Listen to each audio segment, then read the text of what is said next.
tied to the clerical and the para position. And then the third piece, the operating expenditure or the energy savings, based on how we're tracking this year, again, we've had 3 years where things have tracked, gradually gotten back in line, because if you might recall back in, was it 2005, 2006, we had energy over expenditures of nearly 300,000 each year. So we've been able to get that back in line for a couple of reasons. One, we've had good weather. Two, the prices we were able to contract in at certain times were favorable, and sometimes that's the luck of the draw, or it's good intelligence with the energy companies that we work with. And then the other one is that we really have under control is our energy management program that I work with the maintenance staff, that they've worked very hard about adjusting the computerized and digital system controls to maximize our energy savings. This additional 110,000, however, is the result of signing a supply contract with Constellation for kilowatt hours as opposed to PSNH. So there's a savings there, and so because that contract came to fruition and I do see the savings, now I can go and adjust the budget and go forward. So if you take the total of all those adjustments and things that I found, we cover the initial 64.64% overage plus a couple of $1,000s. Thank you for that explanation. Dr. Schulman. Yes. Just a reminder to counselors and also school board members, these are merely recommendations. The school board has not had a chance to even discuss these as a group. I think from your perspective, the concern that you would have would be, will we get to zero? And the answer is yes, and we will decide how we get there when we have our meeting on Tuesday to talk about whether these are the cuts that will be made or whether there's other creative ways that might come up even between now and then. Thank you. Further, okay, Councilor Dwyer, anything further at this time? I hate to be dense, but Steve's explanation makes a lot of sense to me, and I see how the 5 ones that are identified add up to 82, but then there are the 4 others. So I don't. 4 up top? Yeah, so I don't. 4 up top are already included, and the reason I gave the whole. Oh, so the difference was already included. Already included in the first what I version of the missed. budget. Sorry. I'm Thank sorry you. for not being clear. Got it. The reason I listed all the positions is that if we were to have to discuss the other scenarios, we would need to look at all of them. that Yeah. whole list of positions. The reporting of the dollars is in fact a timing issue. Okay. Okay. Council Noveline Claiborne. Dr. Lister, can you just explain the athletic trainer? What is the plan if the athletic trainer is not going to be there? The athletic trainer, she's full-time. She does teach 2 classes during the day. We are going to contract with a service that provides athletic training at different events rather than hire somebody in that position. But our recommendation is that we also find somebody to teach the 2 classes, and we have to find that still. Councilor Atmanik. I just have a question between version C and D. I'm looking at D and I only see $21,000 difference. The 2 proposals are about $280,000 apart. If I may, they're cumulative, so the same reductions that apply to C would be again added over again to D, So you'd have and then 7. it's still short, so we'd have to come up with something else. Not filling 3.5, and then you're not filling. Jerry? So get to D, you'd not be filling 7. Excuse me, Councilor Atmanik, I'm just going to ask you, get that mic in front of you so that, there you go. Thank you. Okay. Further questions? None from the City Council. Going once, going twice. Councilor Spear.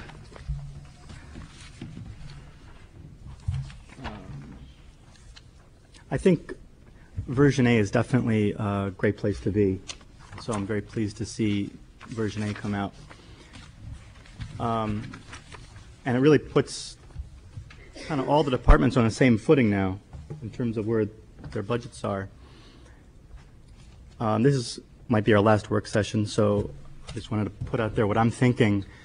When we thought about initially the idea of a zero budget back this past fall, we had certain assumptions with respect to the economy in general and the revenues from the state in particular. Now, the situation is very different in May. And so even though everyone has done a great job in a very tough environment trying to get to the zero budget, which they have, unfortunately, a lot of external events have changed, none of which have been under our control. On Friday, additional unemployment numbers came out, which to my mind were pretty scary. There were,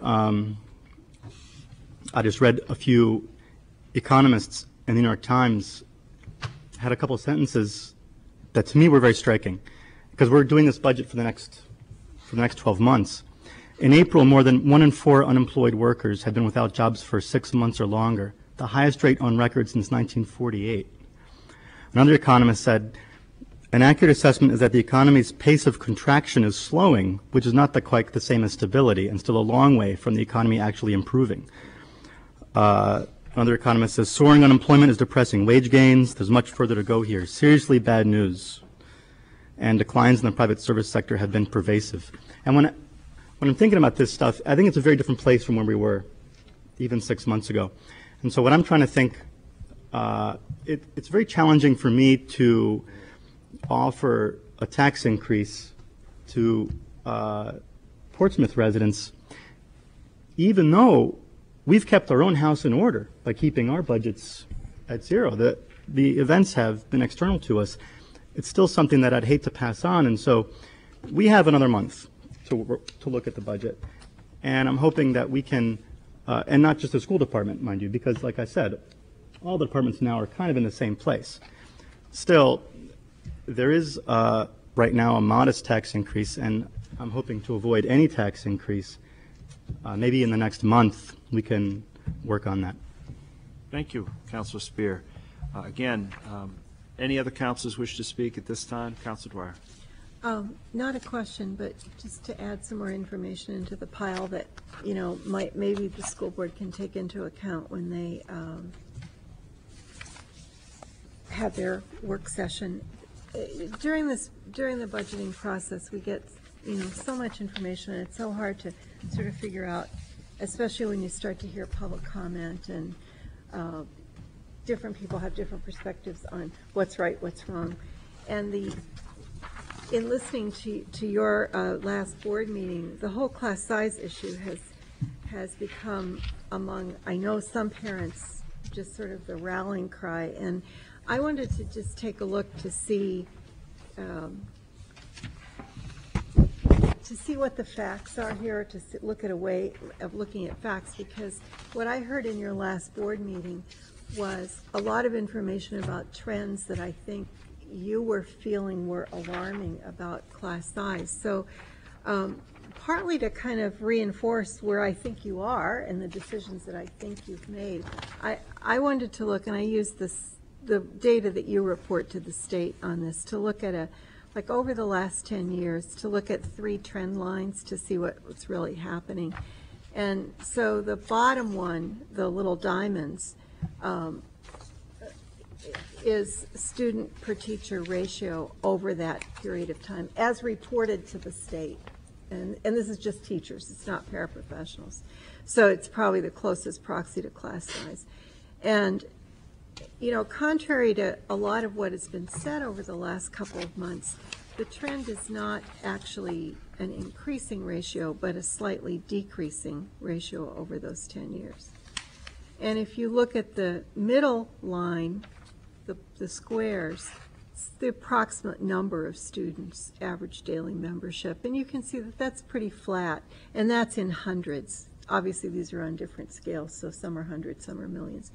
And that's pretty flat. So even though we've had about the same number of students, the ratio has been decreasing, teacher to student.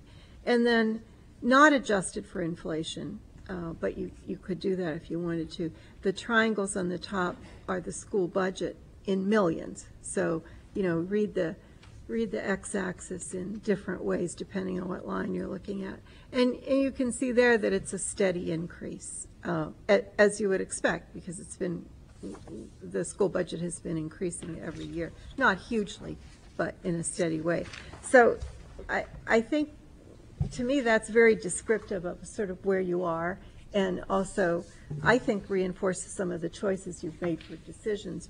And this made me feel a little bit better because it squares with both what I've observed with your data over time, but it also doesn't mean for parents out there that you have made drastic changes in teacher-student ratio, that what you've done is, in fact, adjust within your budget with resignations, with retirements and whatever, to continue to reduce the teacher-student ratio and not, in fact, to go in the other direction. So, I wanted to do that just to see where the facts were in the middle of a lot of the rhetoric that we've been hearing. Not to say one way or another what class size should be, but what the effects of budgets over the last 10 years have been. Thank you, Councilor Dwyer.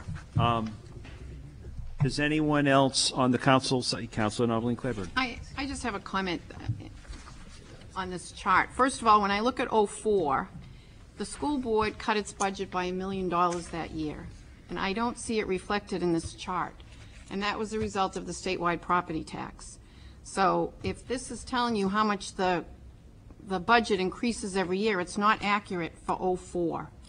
I mean, $1 million to me, you'd see a dip there, and you're not seeing one. So I'm not saying it's inaccurate. I'm just saying it's not reflective of '04 when we had the $1 million cut. This is a different, but I was looking at the actual budget, not what was requested versus what was cut. These are the actual dollars that the city has that were the budget dollars for each year, not how much the school department wanted and how much the council cut. These are just the actual dollars from John's data. Right, but in that particular year, it was $1 million less than what, that's, the actual budget was $1 million less. Right, but this is actually, these are the budgeted dollars. This is not what, the difference between what was desired and what was But I think when, voted on budget. Yeah. right, but the amount that we knew we had to deal with that year was $1 million Right. less. So, Right. you know, I would like to see a dip in that particular. Well, I think where you see the dip is that the teacher-student ratio went up a little bit. That's what had to happen in order to adjust for that. And again, when I look at these charts, you know, we have contracts that require raises, increases in health insurance. You're not going to see that budget number go down if you're Right. complying with the contract. So, Right. again, these charts I find disturbing because we're contracted to pay employees what the union contract tells us, and it's only going to make the budget go up. And I'm not arguing for it to go down. I just wanted to sort of show that I think the school board has been making decisions to try to keep the teacher-student ratio stable, even though other factors have been involved. Just before we go further, and we want to open it up to everybody, any other city councils with any questions, and then we can get to, you know, school board policy comments, that kind of thing. Any other city councils with questions or comments? I have a comment, not a Sure, question. sure. I think I find this kind of confusing in these conversations that we have about budgets. To me, budgets are an absolute number, and so if it goes up, the reasons it going up doesn't mean it goes down. I mean, the budget is 34 million, 35 million. You could have 10% salary increases in that number. It's still, the budget's higher. So we get a lot of confusion in the public, and even sometimes when we talk, and people come up and say, you've been cutting the budget, and this clearly shows that the budget was relatively stable in the first 4 or 5 years. From 2000 to 2004, it went from about 24 million to 26 million, if I'm eyeballing the number. From there on, it goes from 26 million to 35 million in the next 5 years. So the budget has actually gone up dramatically, and I think Councilor Spear tried to point that out last time when we wound up in this convoluted conversation of it's not going up, it's going down. It's actually going up. And it's the decisions that are made along the way, contractual obligations included, that cause it to go up. So we shouldn't say, if we decide to give teachers 15% raises, and then we sit and say, the budget's going down. The budget's going up.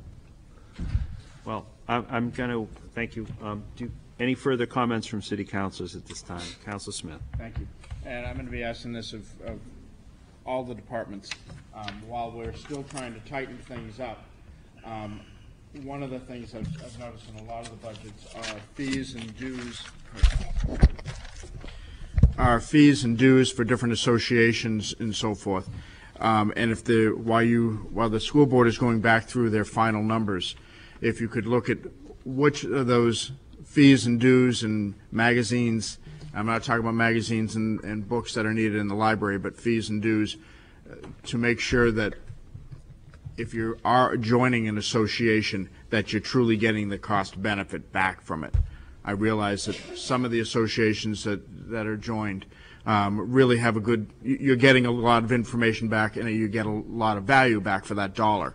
But if you could please look at those and see if you're truly getting the volume back, because I notice that's in every cost center, and right now we're talking about the school, so it's in every cost center with the school department.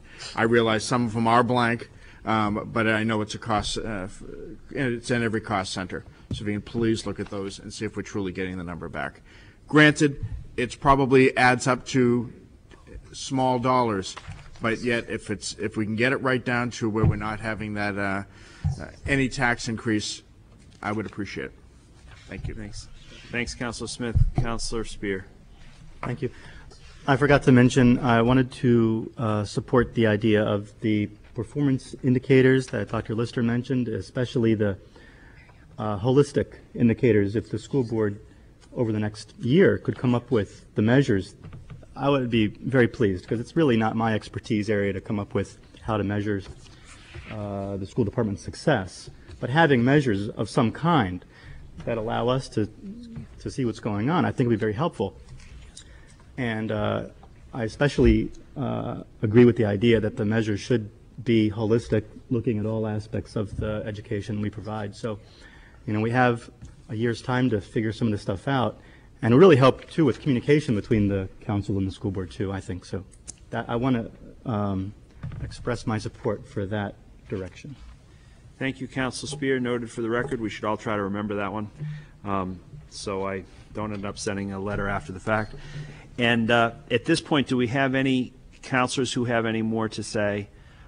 If not, I'd like to just open it up to the school board. I just want to say myself that other councilors have weighed in, and I'll just say that I appreciate the hard work that went into this, and certainly if we were able to get to a zero scenario in all four departments, that's been the goal, and that scenario A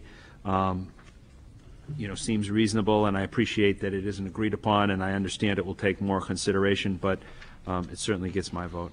And with that, I saw a lot of school board members who want to speak, so come on down. School board member LePage. First of all, I got a number of things, but I do want to go to the chart that was handed out to us. And I would say that, looking at this and having past history, that the budget line is absolutely right, but that is not the taxpayer's obligation. That includes, that budget line from the state, knowing this chart from the state, includes tuitions from our surrounding towns, it includes grants from our surrounding towns, and it includes building aid, which, by the way, when you take 04 into consideration, we had a real big jump in 04 due to that of some construction that had happened with the New Franklin School a number of years ago. So you have to take 2 years prior to that. So when you look at this, there are increases on that, but that is not the taxpayers of the city of Portsmouth. That doesn't mean, and I know the old cliche, it still comes from somebody out of the state of New Hampshire, but that is not the city of Portsmouth tax base. And I want to make sure, in truth and disclosure, that that's brought out. Going through what and I hear all this in the economy, and I feel like a lot of us are being Eeyores out there, and the sky is falling. I'm in business, and I see it every day. I don't know what tomorrow will bring, and I keep going forth, and I tell my people, keep your chin up, we keep working hard, and we're going to get out of this. We are a great country, we're a great city, we're a great state. The bottom line comes to is that where do you start to pay this back? We're very fortunate that the city during this next year has picked up the agreement with the one contract that we have settled with, which is the teacher's contract. So this next year, through it, we're not going to have that $565,000 hit approximately towards our increase. That's great news for the budget. The bad news is, where do we start to see this? I take that line and I go into the 2010 budget. Minimally, that's a 2% increase in next year's budget. Minimally, just that one line is a 2.25% increase. Business increase. This is not the cost of living index. This is not the CIP. This is doing business. Is staying at about 1.25 for the next 2 years. So that's a 2-year increase. That would be approximately $250,000 that we would be looking to stay status quo. Loss of aid. We hear of a lot coming from Washington and so forth. Catastrophic aid traditionally has gone down over the last 12 years in a fairly substantial and measurable amount. Call it 1%. Possible loss of grants and SPED endorsement is another 250%. In the next year and a half, not including any other unforeseen things, such as Dr. Lister brought up, that we had one student was approximately $250,000 that's no longer within our system. That was a gain that's a major portion of what was returned back last year. There's nothing to say, and we have it. We have had 3 increases in special ed in the last month of students coming in at a fairly high number. That one student was $250,000. So not putting in any special things or any buffer in there means that in 2 years, this school board will have to wrestle with a minimal of $1,120,000 just to meet its obligations. Now, do you start to do it now?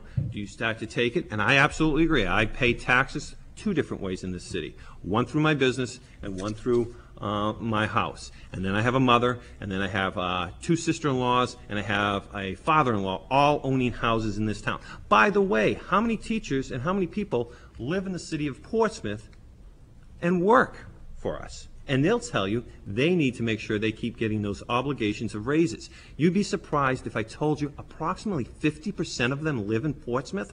That's not a bad deal we have. I was very fortunate today to be in the business collaborative class, which we meet with for our trade side. And I got to tell you, we're shuffling. Let me give you the shuffle we got going on right in that one department.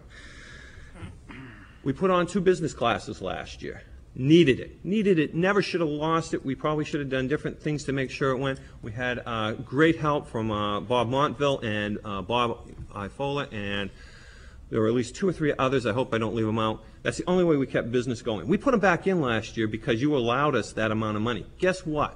We're going to lose every one of those students because they take that 1 class or 2 classes, and there is no progression in that class.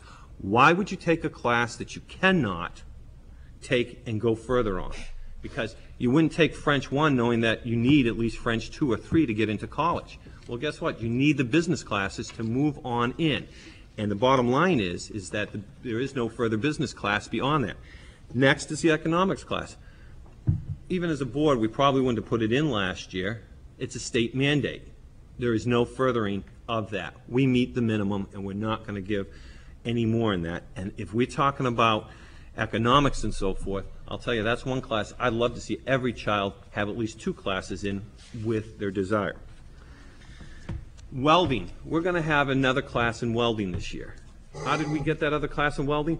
And why did we? Because we had a high sign-up for welding. Do you know why? Because a child who graduates from here by the age of 24 can go over to the Portsmouth shipyard and make $100,000 a year in the welding program over there, taking the apprentice program if they get accepted. They can make $100,000. Well, how did we get those 2 welding classes? Because somebody's going to find it eventually. We gave up the electronics class. Diane Canada, who is our tech director, had to make those shuffles. So some kid that wanted to go into electronics and maybe go to RPI, MIT, Worcester Polytech, now may not get that class. Next is that there's a loss of no supplemental budgets here. We have never come back as a school department in history for a supplemental budget. When I hear Steve Bartlett saying we're going to cut the 110 for plowing or for electricity, I mean heat and so forth, all we would take is to go into a long March and April where the heating comes in, and we'd have to come back. That to me would be worse than anything else. So these are the things that we're going to have to adjust. And I'm glad we sit down on the table. The city has been good to us in regards to being able to meet our contracts this coming year. We will have to have, minimally in the 2010 budget, a 2.5% increase to meet those obligations. And I think if we can do it in little bits and pieces, it's better. And I think the budget we originally proposed to you meets most of the merit of what you asked for originally, even though it was slightly above zero. Thank you. Thank you. Further, School Board Member Sweet. I just had a comment on the trend lines from Councilor Dwyer, and I'm curious on the students per teacher, the diamond one at the bottom, if those were classroom teachers versus number of students or total teachers in the system versus number of students, because this says for FY09 that the students per teacher is 10. Do we have a single class with 10 students? I don't think there would be one parent coming out. Steve can answer that. Yeah, I mean, what we report to the state are all professional positions, so the other, it's beyond just a regular classroom teacher. So we don't have class sizes that well, as Councilor Dwyer said. Okay. It's Right. being used here as kind of a proxy for class size, but the at the high school and middle school level also, there aren't students in front of every teacher every minute, so it's just a ratio Right. of teachers to students, but So it does when not. we hire someone like the autism spectrum disorder teacher, As a that teacher. counts in your number, but it That's right. actually doesn't affect, or it doesn't change your classroom size. So this number is not really what the parents are talking about. They're talking about the actual classroom teacher to classroom student ratio, not all the people they pass in the halls and things like that. Right, but it's the kind of classic thing that the state uses, and it is just teachers. It's not administrators or other people. It's the teacher ratio. So, But I think what parents it's are a way- talking about is actual classroom size on a day-to-day basis. Right, but what it is a way to think about allocations and how you overall allocate your professional staff. Further questions or comments? Dr. Schultz. Just following up on that, I understand what you're saying, but I also think that, just having this graph out here for certain people can be a little misleading. Because when you look at the numbers supplied, which is the classroom size, so it's teacher-student ratio in the classrooms, elementary and middle, and then you look at this and you see a difference of 17. I understand what you're saying. I'm just saying this could be picked up and be very misleading to somebody who says, well, this Portsmouth schools are spending an awful lot of money and we have a 10-to-1 ratio of students in the classroom, and that's way too low. So it's just a concern. But I understand what you're saying with these numbers here. Right. Well, I did it to invite you to provide us numbers, because, it doesn't say classroom, it says teacher, so that's what it is. But I think over time, we need to have you guys looking at numbers in ways that help show different ways of performance or decision or how you look at allocation. So I don't want to say these are the numbers you should look at, but I think we'd like to start seeing some ways back to look at numbers in different ways that help us understand what's happening with the system. Can I follow up? Sure. For a sec? Well, I think that's actually a good opening for a reminder. I think it was about this time last year that the school board sent a letter to the city council, because many of these same questions we dealt with last year, sent a letter to the city council suggesting that we would be willing to meet with you throughout the year to talk about issues related to what's going on in the school for work sessions, which was turned down by the city council. So I think what I'd like to do again this year at our next meeting is perhaps suggest we send you another letter, because what you're saying is you feel that you might like more opportunities to have conversation about schools, and a work session might be a good place to do it. And I think having that conversation away from the budget process would be a better place from my perspective. So Noted. Thanks for offering that, and we can think about that. Rebecca Emerson. I just have a comment about the graph. I think it's great that we've kept the student-to-teacher ratio and the number of students. And the fact that the budget line goes up, a family of 4 50 years ago could live a lot less expensively than the same number than a family of 4 today. So even though the number of students have stayed the same and the teacher-to-student ratio has stayed the same, costs have gone up. But then I have a question for our business administrator about the special ed money that was returned or not used or whatever. Was that allocated specifically for that fund so it couldn't be moved and put somewhere else? And if that's the case, could we not put it into our budget that we had allocated money to sort of our what-if scenario budget that we had talked about at one point?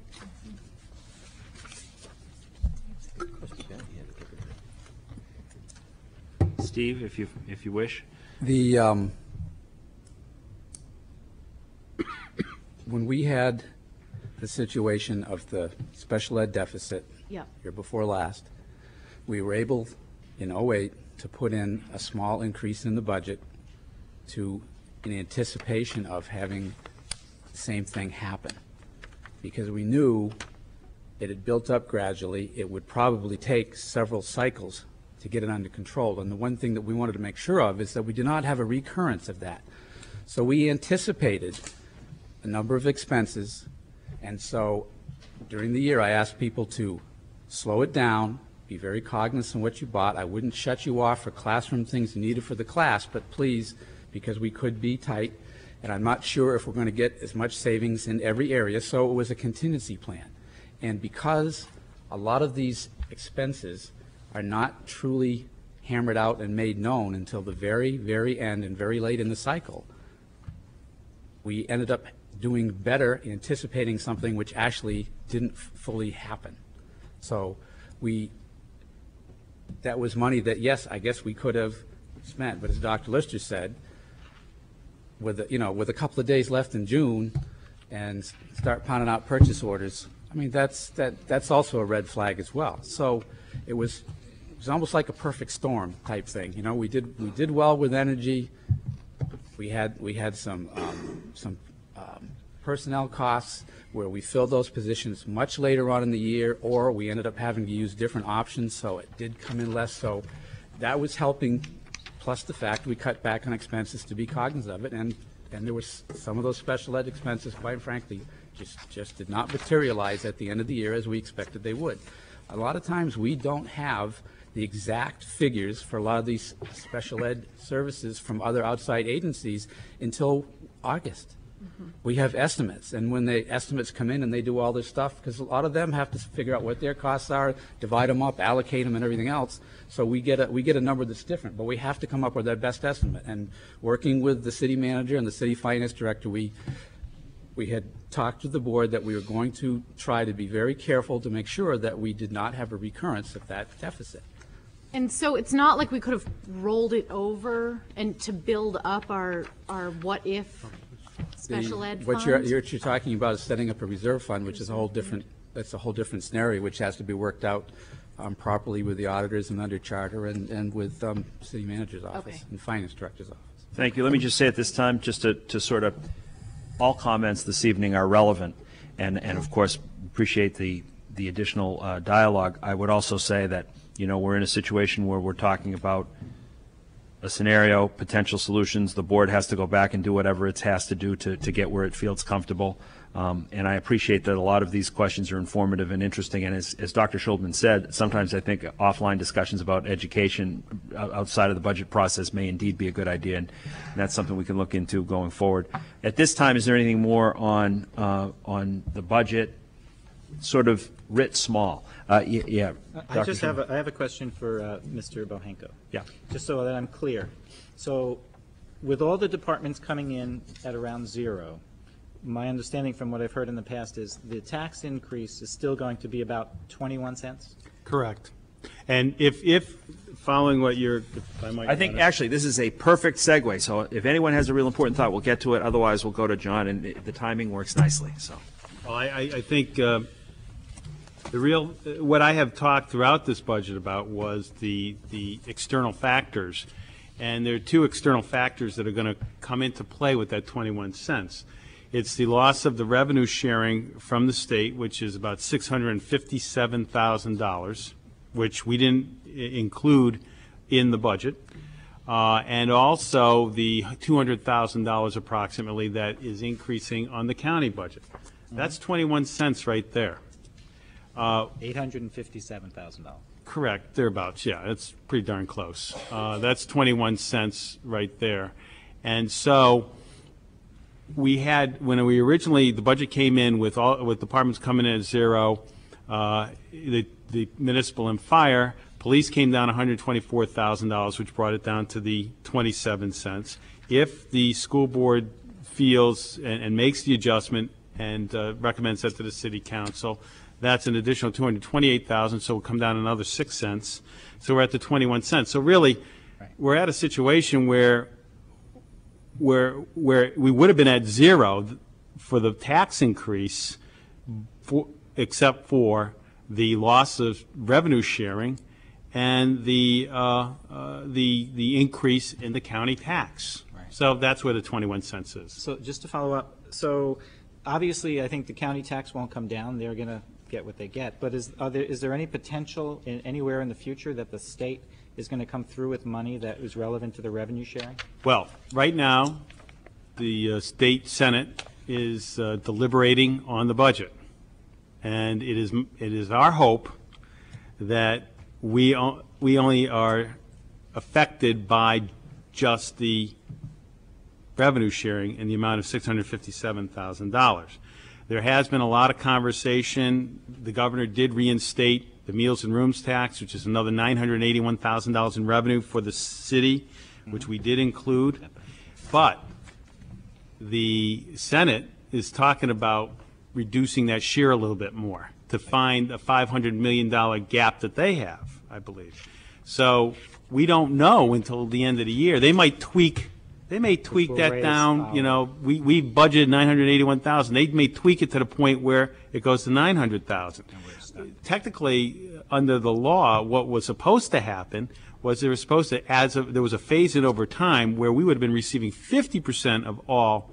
50% for all cities and towns would have received for meals and rooms that was received by the state. That is only up to the 30% number right now. The state never really came to that 50% number that they had agreed to years ago. In addition, with the revenue that comes in on the school aid, such as the high school in New Franklin, a couple years ago, they sent us a letter in the middle of the year and say, well, we're going to not send 50,000 of your $1 million because we have a cash flow issue. And so we had to eat it on our end. Eventually, they made it up over time, but that can happen. So I guess the 21 cents, to just be more succinct about it, is we were very conservative. We basically said, no, we're not going to include the $657,000 for the revenue sharing, and it appears that they're not going to include that in the biennium. The governor used the word suspend revenue sharing, and hopefully in the next biennium, which would be 2012, 2013, that we would get that back. Did that answer your question? Yes, it did. Thank you. thank you. At this point, I'll ask one more time if anyone wants to speak. If not, we're going to, Councilor Noebling-Claiborne. I just want to thank the superintendent and the school board for all the hard work that went into putting this budget together. I know I always like to talk about how exceptional our school system is, and I've lived it. I've been through it for the past 15 years. I'm still going through it. We have one of the best in the state, and I get scared when I look at some of these numbers that, you know, we're not going to be able to keep it at that level if we keep chipping away at the budget. So I applaud you all for working so hard to keep the quality of the schools as high as they are, and for making us proud of what our school department does in this city. And thank you. I know it was a lot of work, so thank you very much. Thank you, Councilor Claiborne. Sure. I'm sorry. Patrick. Sorry. It's been a long season. Yeah, maybe that's. And I'm new. Patrick Ellis, Patrick Ellis, new school board member. I can't endorse him as a candidate at this time, but certainly recognize him as speaker. Just a few comments. I think I draw attention to page 2 of the submittal that Dr. Lister presented to the board. The idea that additional specialists had been hired to serve the needs of a small handful of students and thus maintain a low overall, quote-unquote, teacher-to-student ratio as presented in Councilor Dwyer's handout.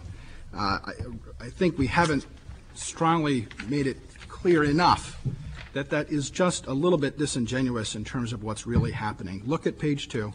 Take a look at the class sizes. Note, please, that the overall class size across the state has decreased over the last 5 years, while Portsmouth has increased over the last 5 years. If you look 5 years ago, we had one cohort of 2 grades in one school that was higher than the state average. This year, we have 4 cohorts at 2 different schools that now exceed it. I know my wife is a teacher in the middle school. She has more students in her classroom than she has ever had. She's been teaching at Portsmouth Middle School since 1996. The parents have expressed concern, and it has been discussed by the school board that there is a fear that the schools are at a tipping point, that we have had to reallocate staff and reallocate personnel from one area to another, that we are getting to the point where while we talk about the improvement of the schools, we're scared that we're going to wake up one day and find that we're sliding backwards.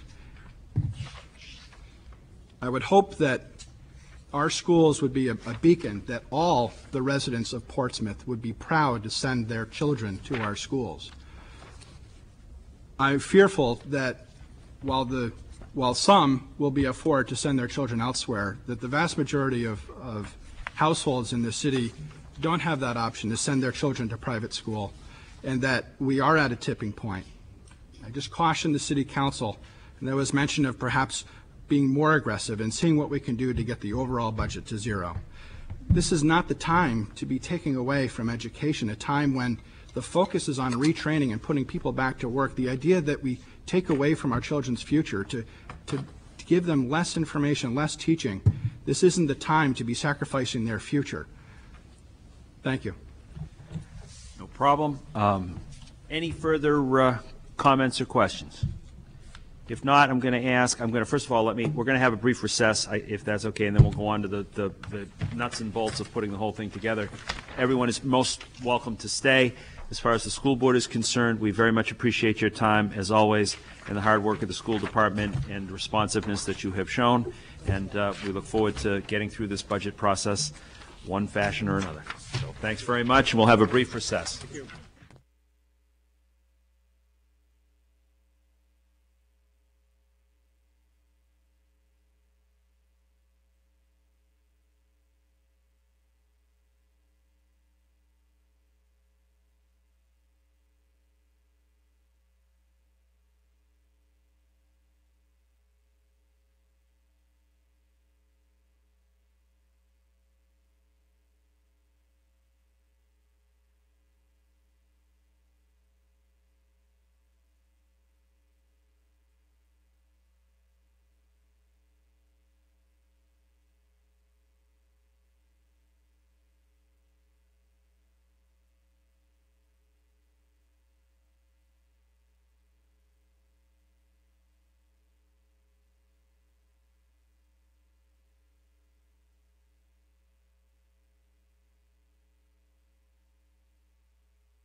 Thank you, everyone, for your patience during the brief recess.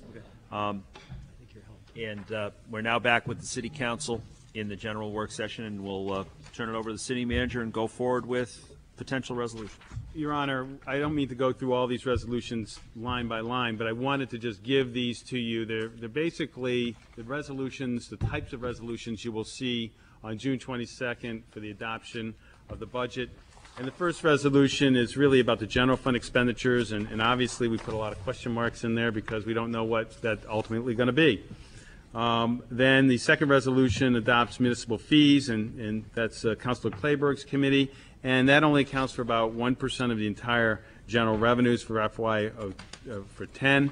It's about $919,000, so that resolution will be in there. Resolution 3 deals with the sewer department and the establishment of the rate there. Resolution 4 deals with the water fund, and the Resolution 5 allows for the expenditure of special revenues and designated fund balances. This basically is, as we go through the year, we're receiving grants and things of that sort. We need to have, by the auditor, we need to have have the place to have an expenditure in there. And then Resolution 6 deals with the adoption of the annual investment policy. There's been some slight changes in the state law, but it's primarily the same. So that's what you're going to see on the 22nd, and we'll walk through each resolution on the 22nd. And that's, once all 6 resolutions are adopted, what we have is an adopted budget for fiscal 10. Does anybody have any questions about any of the resolutions? Yes, sir. Councilor Smith. Thank you. Just a brief one. In looking at resolution number 5, this is the special funds. Right. You have it up to a maximum of 19 million. Where do we get that number from? We take an estimate by trend of the amount of state, federal, and local grants that we may provide.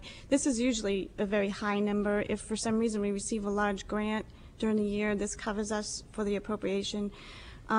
We have never had to come back to the council to increase this. We've always been under that limit. But so if it was over, you come back. Right. You might be seeing a lot of communities now going back to town meeting for stimulus now, and they have to go back and get that authorization. This is just here that we're not. This isn't money that we're going to spend. Right. This isn't like, for example, our FEMA money that we get in, that type of thing. I understand it's not money that we're getting in grants, but I was thinking in terms of the stimulus money. If we did. What happens if we go over this money? I would gladly bring back another resolution. That's what I wanted to hear. Thank you. That's good. So that is just, I just thought it'd be instructive to just have you kind of get a look at that. So on the 22nd, you'll have a refresher on what you've passed before, and so we will. One thing that I wanted to talk about today, if Your Honor will let me. Sure, please go ahead. Is just kind of an overall where we're headed. And there are, my recommendation will be is that if Monday night the City Council does approve the PMA contract, it would be my recommendation to reduce the collective bargaining contingency for fiscal 10 by $107,000. Then also, assuming that the school board comes back with the reduction of $228,000, that would be an adjustment as well. And finally, I would recommend that under the overlay portion of the budget, if you in your budget on the general fund summary, there is the overlay portion, and if you have your sheets from last night, you could use that, or you can go right to your budget. But I'll go right to the budget so that I'm consistent. The overlay portion is proposed to be at $1 million this year. My suggestion is, with information I've received from the assessor and that's on page 53. Page 53 is the summary.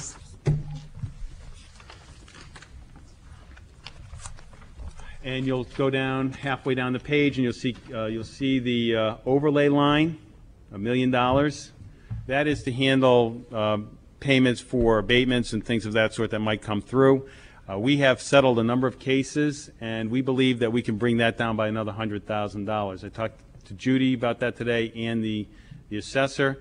So we can bring that down. So given those three areas, the $107,000 from the union concessions, the $100,000 in overlay, and the $228,000 from the school, if that materializes, we would have a reduction additionally in the budget of $435,000, which would bring you at about a 15-cent increase in the tax rate. So if the council's comfortable with that, we'll try to proceed in that direction. Is that your recommendation, or is it likely to be your recommendation? Well, first of all, PMA the contract has to be approved by the city council on Monday, and the school department has come back with that offering of the 228. And I feel comfortable about the overlay coming down 100,000 because I did have that conversation with Judy. We settled a major case just recently on a tax case, so we're comfortable with that. So that's where I'm at. That brings us down to about a 15-cent increase over last year if we do these things. Anything further from anyone? Question, Councilor Smith. Thank you, Mr. Hanko, for the overlay. 'Cause, you know, that's one thing a personal favorite of I Councilor pound Smith. on that every year, and I appreciate that. And I know we go through the explanation of it each year. And then, of course, we see in the contingency is that still at 300,000. Yeah, we don't, you've just heard from everybody in this room. I mean, every department in this room has come in and said, bearing this in mind, we've heard it from the police, we've heard it from the schools, we've heard it from the fire. If there are no if we have something that's unusual, I think given that we brought everybody to zero this year, it may be prudent to leave the contingency alone. Because if we don't have it, we're going to have a supplemental appropriation, which is going to require a public hearing, and then either take it from fund balance or you have a supplemental tax bill. So my point is, the $300,000, we don't use it without coming to the city council, and it gives you flexibility in the event that there's some unexpected thing that comes up. Okay, thank you. Councilor Dwyer. I know I've asked this before, but overlay, do we essentially accumulate overlay and it acts like a stabilization fund? Right. What happens is that money is if we have a case that we settle, because it might take 2 or 3 years to settle the case. Right. And we go and then we get challenged, and then the assessment may get adjusted. And so now we have to pay back the taxpayer. We've been holding their money for 3 years. So now we have to pay the taxpayer back with interest, and that money comes out of overlay. Okay. And in other states, for example, you might use a collection rate of 97.5. So your overlay is really that uncollectible at that time because you're estimating what you feel that might be abated. So that's kind of the way they do it in New Hampshire. And so we feel comfortable because we've settled a couple cases. We've come to conclusion. The exposure has been limited down. And I had that conversation with Judy and Roseanne today, and they felt comfortable bringing it down 100,000. So we're at a situation that we will be looking at a 15-cent tax increase if those three issues are addressed. Pretty much, we know that we'll take down the $107,000 once the reduction comes through with the PMA approval. Then the overlay, I'm making that recommendation tonight. And I think you heard from Dr. Schuldman that they expect to come in with the 228 reduction. So there's 435,000 and approximately a 12-cent reduction from where we were. The police department came in at 124,000 less, and that brought us down to 27 cents. So we would be at a 15-cent increase, which would mean an increase of $15 per $100,000 of valuation.